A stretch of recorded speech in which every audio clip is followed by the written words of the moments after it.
Nufkaya Waaqayyo, Nufkaya Waaqayyo, Nutobadu jirang birmatu male karake dagane koba figa jirra silalu punundu sumani kawamame abba birankabu kutada wal kokonne ilada wal finne malonu birmatu silame lupunundu sumani kawamame abba birankabu kutada wal kokonne ilada wal finne malonu birmatu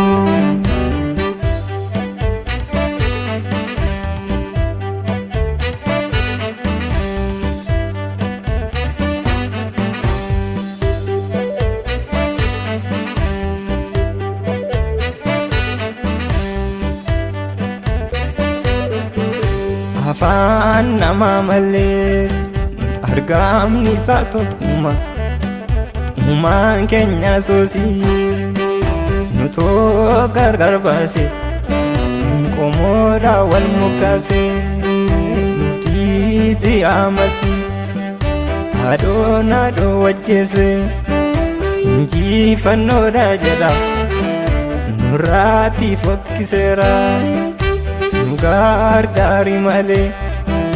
biyyi keenya goofta cubbuudhaan mancaa'eera haadhoo wajjeessa injifannoodha jedha nurraatti fokkiseera nu gargaari malee biyyi keenya goofta cubbuudhaan mancaa'eera.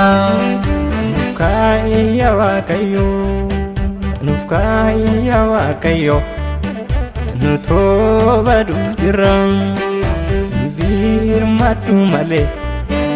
karake dagane koba figa jirra silalu punundu sumani kawamame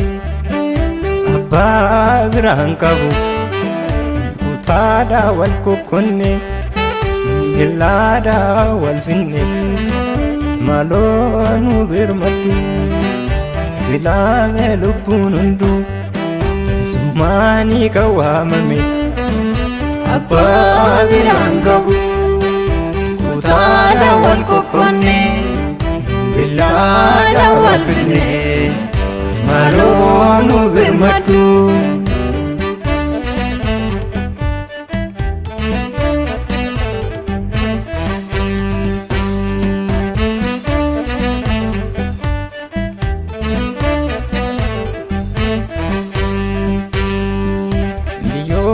lafa keenya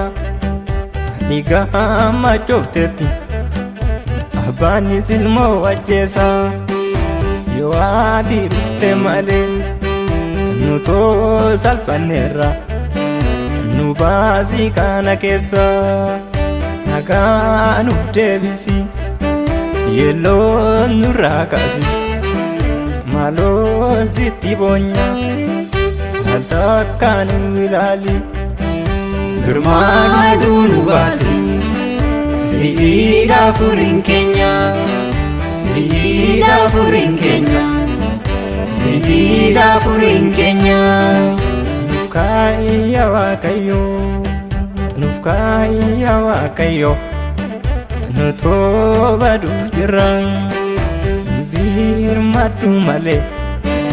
karake dagane koba figa jirra silalu punundu sumani kawamame abba birankabu kutada wal kokonne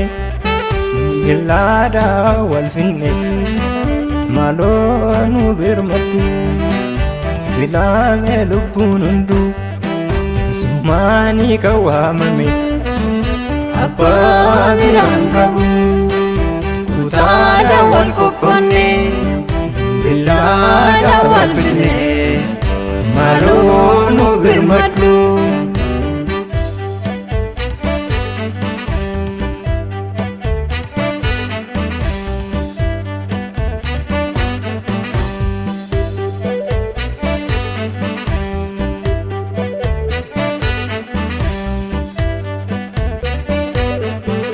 Jalina hojjechuuf cimsinee wal waamna nuyi bolaadoo addu nu too manchaaneerra seeraa kee daaganne godhaannaa cubbutti